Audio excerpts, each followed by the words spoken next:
بسم اللہ الرحمن الرحیم۔ نظام ایک ہی ہے۔ کیسے ہو سکتا ہے کہ پروردگار اتنی بڑی کائنات بنائے اور بغیر ہادی کے کائنات کو چھوڑ دے؟ ہو ہی نہیں سکتا۔ رسول خدا حضرت محمد مصطفیٰ صلی اللہ علیہ وآلہ وسلم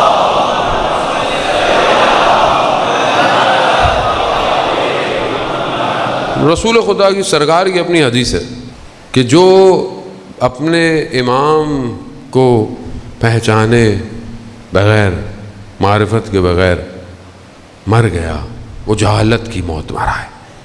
سرکار کی حدیث۔ تو ہمارا امام کون ہے؟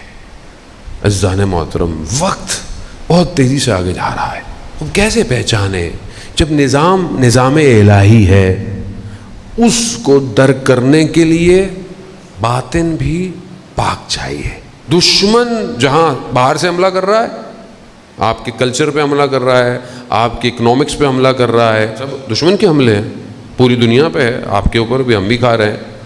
دوسری طرف دشمن باطن پہ بھی حملے کر رہا ہے، جیسے کل میں نے آپ کی خدمت میں ذکر کیا۔ ابھی اس ٹائم جو سب سے بڑا جہاد ہے وہ جہاد اکبر، جہاد بن نفس ہے۔ آج کے دور کے اندر جنگ احد میں صدر اسلام میں مسلمان جنگ کر کے تلوار سے خون ٹپک رہے ہیں، جیسے ہی گزرے رسول کے پاس، رسول نے کہا کہ مرحبا، مطلب جہاد کیا، مگر جہاد اکبر باقی ہے۔ کہا یا رسول اللہ کون سا جہاد ہے؟ کہا جہاد بن نفس، نفس کے ساتھ جہاد کرنا۔ آج بہت شوق ہوتا ہے، ہم لوگ یہ کر دیں گے، وہ کر دیں گے، بڑا آسان ہے یہ کرنا وہ کرنا، اتنا مشکل۔ اصل جو مشکل ہے وہ سردیوں کی رات میں ٹھنڈے پانی سے وضو کر کر فجر کی نماز پڑھنا ہے۔ یہ جہاد ہے، یہ کر کے دکھائیں۔ جو آدمی خدا کی بارگاہ میں کھڑا نہ ہو پائے وہ میدان جہاد میں کھڑا نہیں ہو سکتا۔ عزیزان محترم، صدر اسلام میں ایک جوان صبح نماز میں رسول کی خدمت میں حاضر ہوا۔ رسول نے دیکھا اس کی کیفیت بہت الگ سے ہے۔ کہا کہ جوان کیا ہوا؟ کہا کہ میں دیکھ رہا ہوں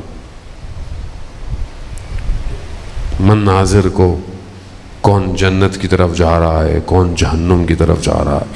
یعنی اس مقام پر ایک جوان عبادت سے پہنچ گیا۔ پھر اس نے کہا یا رسول اللہ میرے حق میں دعا کیجئے کہ مجھے شہادت نصیب ہو۔ جوان، عزیزان محترم، یہ وہ خزانہ ہے کہ جسے دشمن آلودہ کرنا چاہتا ہے۔ انہی کے لیے تو یہ ساری مجلس ہے، انہی میں سے تو کوئی اٹھے گا۔ وہ واقعہ میں پہلے بھی آپ کی خدمت میں بیان کر چکا ہوں، برحال ذہن میں آ گیا تو حضرت عیسیٰ علیہ السلام اپنے حواریوں کے ساتھ جا رہے تھے تو ایک شہر کے دروازے پہ پہنچے، اس کی ایک دیوار گری ہوئی تھی، تو جیسے ہی ہٹائی تو دیکھا کہ وہاں پر ہیرے جواہرات۔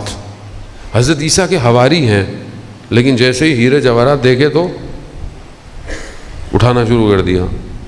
حضرت عیسیٰ نے اب دیکھا کہ یہ تو اب حضرت عیسیٰ، کہا کہ میں شہر جا رہا ہوں اور میں شہر سے ایک ایسا ہیرا لے کر آؤں گا جس کی کوئی قیمت نہیں لگا سکتا۔ حضرت عیسیٰ تم لوگ یہیں رکو۔ میں حضرت عیسیٰ گئے، دیکھا ایک پرانی شہر کی ٹوٹی پھوٹی آبادی، کوئی چھوٹا سا گھر، گئے، بوڑھی سی عورت، کہا کہ میں نہیں جانتی حضرت عیسیٰ ہیں؟ کہا میں مسافر ہوں، میں کہاں بیٹھ؟ کہا میرا بیٹا ہے، وہ مزدوری کرنے گیا ہے، وہ آئے گا۔ تو جیسی آیا وہ جوان، دیکھا اس کے چہرے پر کرب ہے، کرب، ایک درد میں ہے۔ نبی خدا کی پہچان گئے۔ کہا جوان کیا مشکل ہے؟ کہا نہیں کوئی مشکل نہیں۔ کہا بتاؤ شاید میں تمہاری مشکل حل کروں۔ کہا ایسے ہے، میں مزدوری کرتا ہوں، یہ وہ۔ ایک قافلہ جا رہا تھا، کاروان، ہوا چلی، پردہ ہٹا تو میری نگاہ اس محمل پر پڑ گئی، اور وہ ایک نگاہ میری پڑی خاتون پر تو بس وہیں میں عاشق ہو گیا. لیکن جب میں پیچھے پیچھے پہنچا تو وہ یہاں کے جو سلطان ہے, جو بادشاہ ٹائپ, اس کا کاروان تھا, اور وہ اس کی بیٹی ہے. اور اب یہ قرب اندر کھائے جاتا ہے. میں تو غریب سا آدمی, میں کیا کروں؟ حضرت عیسیٰ نے کہا یہ تو کوئی مسئلہ ہی نہیں. کہا میرے ساتھ تم چلو باہر نکلے. کہا پتھر جمع کرو, تشت میں جمع کیا.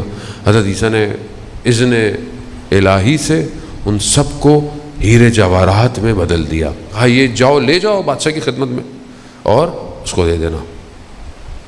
اور لے گیا. اور پھر اپنی درخواست, جب بادشاہ آتا تھے تو ہیرے جواہرات جانتا تھا. جب اس نے اتنے قیمتی پتھر دیکھے تو کہا کہ کیوں آئے ہو؟ کہا کہ رشتے کے لیے. کہا میں دے دوں گا, ایک اور ایسا تشت لے آؤ. وہ پھر آیا. حضرت عیسیٰ کے لیے کوئی مسئلہ ہی نہیں تھا, دوبارہ بنایا, لے گئے.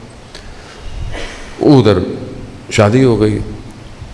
جب سب ہو گئی تو اس بادشاہ نے دیکھا جوان اچھا ہے, اپنا سارا تخت تاج اس کو دے دیا. اب تم فقیر بادشاہ بن گیا. حضرت عیسیٰ کو بولا کہ حضرت عیسیٰ کو دیکھا. عیسیٰ بولا اچھا میں اب چل رہا ہوں. ارے کہاں جا رہے ہیں؟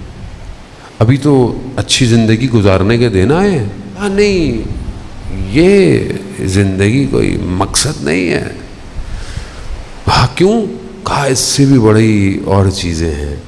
کہا کیا ہے؟ کہا خدا کی بندگی ہے. اس جوان نے کہا کہ مجھے تخت و تاج دے کر آپ خود جو ہے وہ بندگی, اس نے سب چھوڑا, حضرت عیسیٰ کے ساتھ چلنا شروع ہوا. اب حواری سوچ رہے ہیں کہ کوئی ہیرا آئے گا, کوئی جواہرات آئیں گے. جیسے ہی پہنچے تو کہا کہ وہ کہاں ہے جو قیمتی ہیرا آپ لینے گئے تھے؟ کہا وہ قیمتی ہیرا اس جوان کا قلب ہے جس میں خدا بستا ہے. وہ چاہیے امام زمانہ کو, چاہیے امام زمانہ. کیسے دیکھیں گے آپ امام زمانہ؟ کیسے دیکھیں؟ کیسے حسین ابن علی نے لوگوں کو سلیکٹ کیا ہے؟ کیسے کیا ہے؟ کوئی لوگوں کے خاندان تھے؟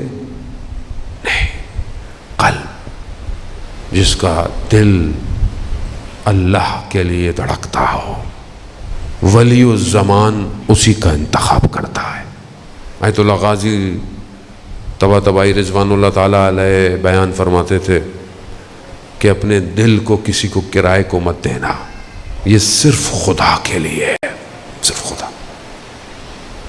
تو آج ہم اپنی زندگی میں دیکھیں ہمارے قلب میں کیا ہے, کہاں ہے قلب؟ مجلس حسینی پاک کرنے کے لیے, پاک جیسا بھی ہے انسان جہاں پہ بھی ہے, لیکن جب یہاں آ جائے پاک ہو جاتا ہے. آپ یقین کریں کوئی ایسی جگہ نہیں ہے دنیا میں جو قلب کو پاک کرے, کوئی نہیں. اور اس میں میرا آپ کا کوئی کمال نہیں ہے. دنیا وہاں جہان میں آپ کہیں جائیں, کسی بھی جگہ جائیں, کچھ حاصل کرنے, کچھ پڑھنے, کوئی ٹریننگ کرنے, کوئی نہ کوئی شرط ہے داخلے کی. اور حسین ابن علی کی اس یونیورسٹی میں کوئی شرط نہیں ہے. جو جیسا ہے آ جاؤ, آ جاؤ. یا